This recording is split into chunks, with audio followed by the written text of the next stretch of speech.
Hello friends, in this tutorial we learn about React state. So the state is an object which holds information that may change over the lifetime of the component. So let us suppose we have a message which will be displayed on the screen. So the message will change throughout the component structure. So for that we maintain a state. So state is an updatable structure that is used to contain data or information about the component. Then the state of the component can change over lifetime. So we can manipulate the state.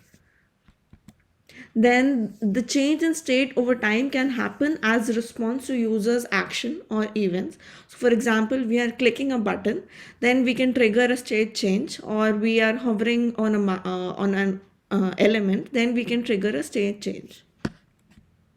So a component with state is known as stateful components, and a component without state are known as stateless components.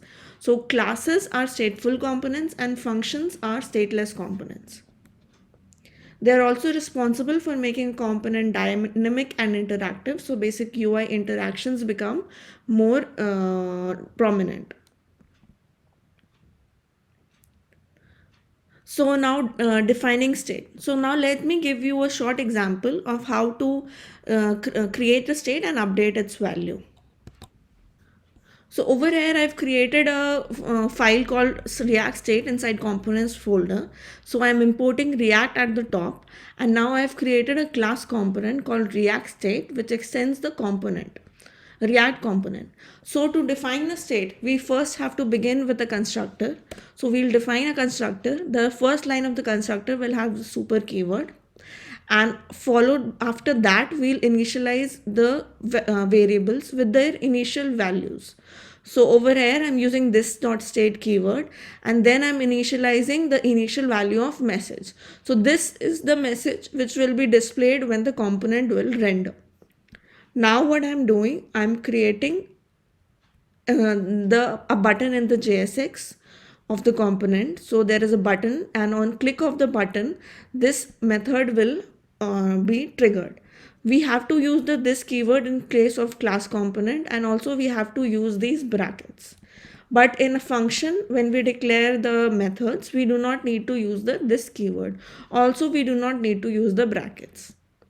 Now the function that I have triggered over here, I'm defining it at the top. The function will be defined before the render method, and we do not have to write it like this, constant then name of the function, because that is not the correct way to declare functions in a React class component. That is this pattern of declaring function using constant is used in a function component. So now what I am doing is I am using the this dot set state keyword to change the state of message, and this dot set state accepts an object, and the object will have key value pairs. The key will be the variable whose state we have to change. Over here it is message, and the value will be the new value which we want to pass after the state changes. So this value shows thank you for registering. So I'm just saving this file.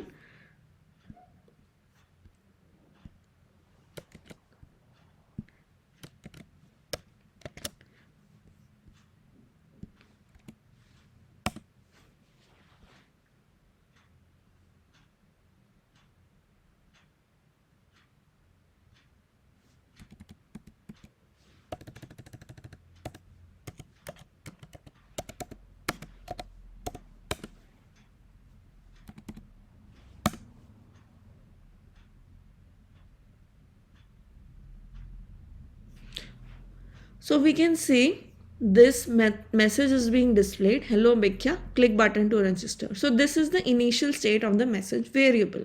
Now when I click on the button register, then the state changes and the message will be changed. So the message which displayed is changed on click of the button. So when we click the button, the method gets triggered. The user register method gets triggered, and after that the set state keyword is called, which will change the value of the state variable. So now let's summarize. To define a state, first we have to declare the default values of the component's initial state. So to do that, we use a constructor which will assign the initial values using the dis.state keyword. Then this state property can be rendered inside the render method. Now, how do we update or change the state? So we can change the state using the set state method, and we can pass the new state as an object, as an argument. So like just I just explained in the previous example, we can pass the keyword message and then the updated value of message.